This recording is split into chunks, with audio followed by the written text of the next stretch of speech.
I have pondered that question for many months, and I don't have an answer. But I've also pondered this.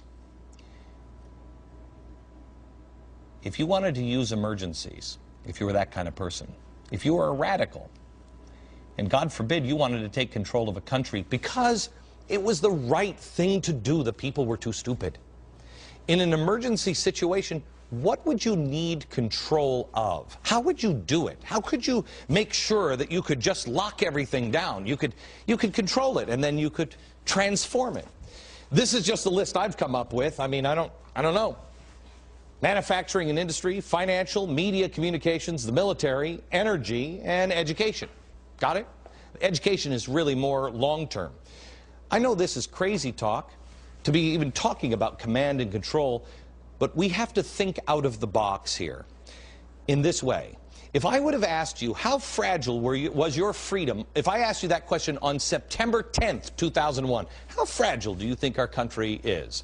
You would have laughed at me for even asking. You would have said, oh, no, we're fine, that's great. How about if I asked you that on September 11th or 12th? What would your response be? Let me ask you that question today. How fragile is our country? How fragile is our system and your freedoms? Are we becoming more free or less free? Better yet, how secure and strong is the republic? If you've listened to me on the radio for the last 5 years, you've heard me explain a theory that I've had, and I've hoped I was wrong a long time, but it seems to be coming together, called the perfect storm theory. It's this theory, and all of these stories I just told you about all kind of fit in, and I hope I'm wrong, but it is coming more and more accurate every day, and here it is. We will be overwhelmed with financial, debt, security, energy, political problems, and then there would come a time where someone would say, now. And there'd be a blow. One emergency or crisis that would change the world as we knew it, and it would put our most sacred freedoms to the test. It would test those people that would like to use a crisis to take freedoms away. Now, I've never had in that perfect storm theory that we would have anybody step up to a dictator, and I don't think we are going to have that, and I hope to God we don't. But I'm concerned about a couple of things because of what I know about history. So before I get to that, let me go through these key areas here. If you wanted to have command and control, if you needed to control it, you'd need to do manufacturing and industry, right? You've got to control things like GM, Chrysler. You got to gobble up as much, not that you want to, but gobble up as much as you can. Then you control labor. If you control labor, you control industry. Well, guess who controls labor? Unions. Unions have more power than the average American. You know it and I know it. The #1 visitor in the White House is Andy Stern, the president of SEIU. Whose concerns are getting addressed first, his or yours? Let Barack Obama answer that one for you. You will know who's on your side because I've been at this a long time. I've spent my entire adult life working with SEIU. I'm not a newcomer to this. You know, let me go down to the next one. Energy. You know, wait until you see at the bottom of the hour. Global warming rates, dead last among the issues of the day with the American people. Dead last. But cap and trade is in the new budget. Wait until I show you the game. At the bottom of the hour, the president is putting phantom profits into the budget from an energy policy we're nowhere near, close to passing. What does he know that I don't know? I mean, I don't want to hurt Mother Earth, and I don't think you do. But yet, they're going to force us to go green. How? Cap and trade. Watch.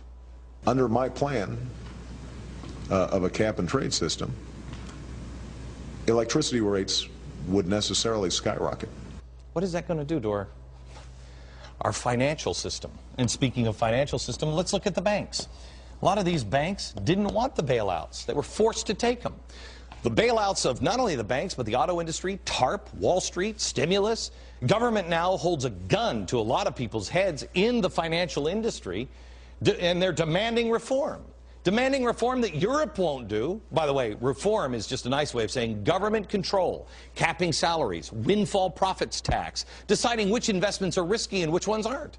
Obama says he does this reluctantly, but it doesn't matter. When hard times hit, he has and will use big government. How about media and freedom of speech? How about the internet? Any network who doesn't get the thrill up their leg when listening to the president is harshly declared not a news network. The diversity czar at the FCC wants people to, quote, step down so someone else can have power, end quote. President Obama has tried to intimidate TV pundits as an enemy of reform in the State of the Union address. And boy, look what they are trying to do to the internet. Grab power. Education.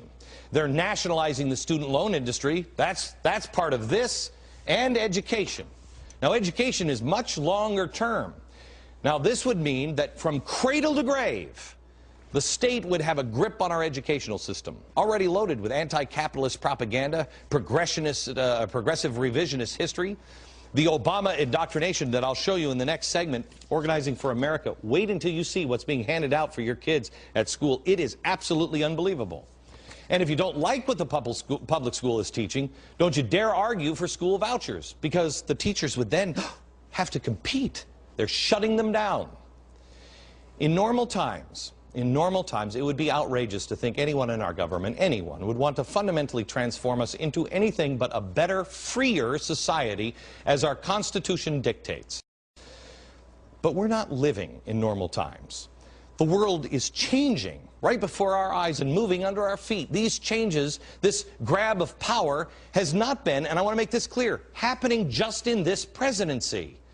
Where were all of the people that were lined up on the left who were screaming about the Patriot Act and how you can't give these people any more power? You were worried about Bush, as was I. I at least joined you the last 4 years of his presidency.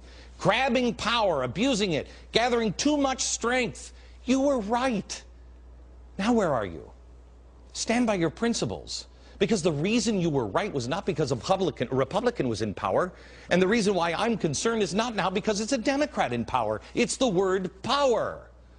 If you're one of those people who can say, oh, it can never happen in America, I want you to remember some of the radicals the president has placed around himself and some of the things that those radicals have said. Watch.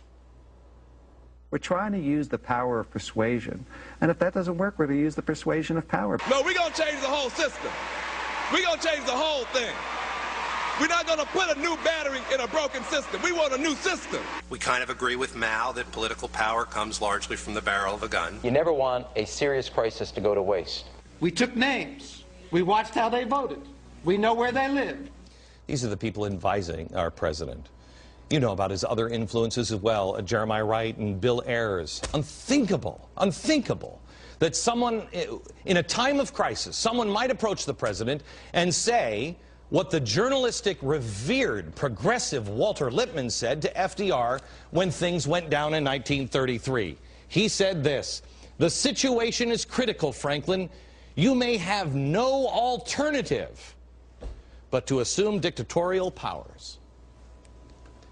FDR, thanks goodness, made the right choice. He didn't turn into a dictator. But Americans knew how close they were by the end of his administration to getting one. I found this old book in a bookstore the other day. It's from 1935, Hell Bent for Election. It was written by a former economic advisor to FDR. His name was James Warbug. He said this. See if this sounds anything like our president or what's going on now. "He has carried out his promises where it mattered least and failed to do so where it mattered most. He brought about a certain amount of hasty reform of our banking and investment system. The problem is by no means solved and requires careful study in order that the much-needed real reform may someday be accomplished."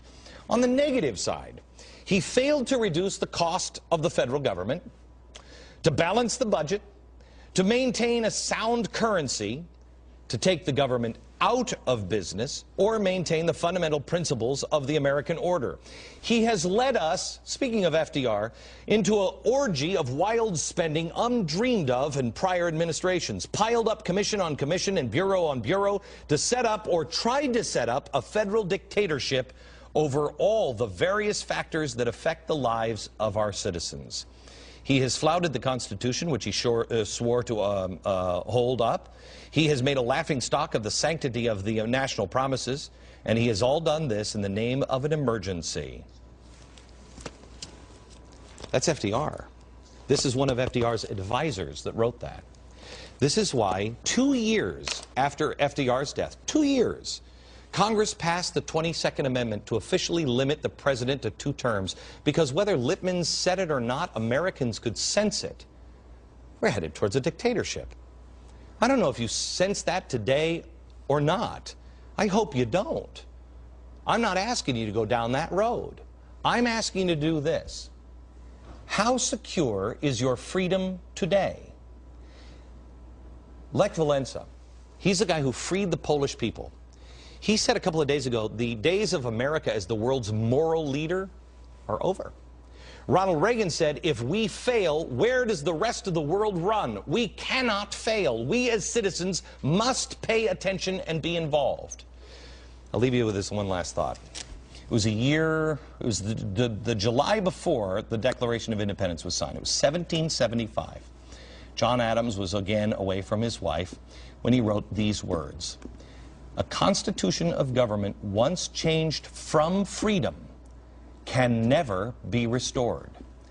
Liberty, once lost, is lost forever.